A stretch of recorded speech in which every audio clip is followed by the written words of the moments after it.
Tens of thousands of people are still without power today after a fierce storm battered parts of the province.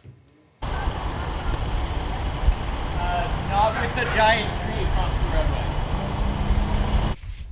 The so-called bomb cyclone slammed into southwest BC last night. Winds of more than 100 kilometers an hour blew down trees and power lines. Right now, more than 85,000 customers have no electricity. Most of the outages are on Vancouver Island. Several BC ferry routes have been cancelled and schools closed. The CBC's Lindsay Duncombe is following the story for us from Vancouver. She joins me now live. So, Lindsay, what's the situation there right now?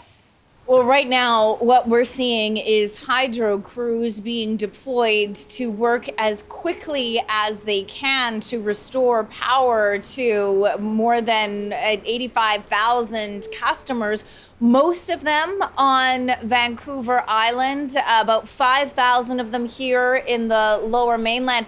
I want to show you what our camera operator found as he drove through Tsawwassen, not far from Vancouver. All of those trees downed by the force of those powerful winds fueled by the bomb cyclone.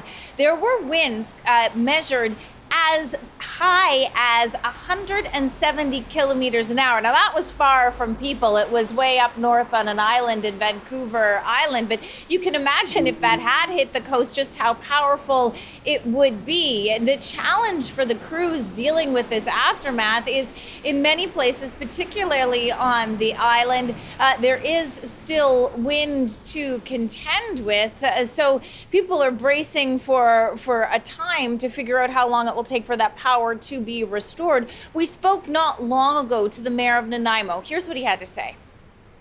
I'm thinking hours, and potentially, I suppose, for some folks, it may be into days. I honestly haven't had a report from BC Hydro as to how far behind they are, but without question, given the intensity of the storm, which we could all hear and see, I suspect it's going to be a while before things are back to quote-unquote normal in Nanaimo.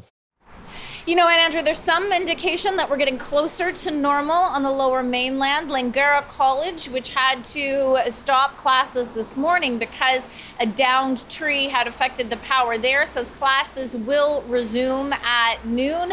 Still dealing with ferry closures because of high winds. Notably, the winds did not affect the operations at the airport. YVR is running as usual. There certainly are school closures on the island, though. When you see all of that damage, it's hard to imagine how you could drive kids to school, and the schools don't have power, so it will take a while for things to return to normal here. And then, Lindsay, the storm also hits parts of the U.S. Pacific Northwest. How are they dealing with the aftermath? Well, it's a deadly aftermath in the United States. 2 women were killed as a result of falling trees. One tree that blew into a home, another tree that blew into a homeless encampment. So certainly tragic consequences to these winds in the United States. The U.S. Seattle area is experiencing similar power problems as to what we're seeing here in British Columbia. Tens of thousands of households and businesses without power in Washington State. And the thing that they're really worried about, Andrew, in Washington State is more weather. There's a low pressure system that is currently developing, expected to bring more wind and more rain. Thank you. That is the CBC's Lindsay Duncombe live in Vancouver.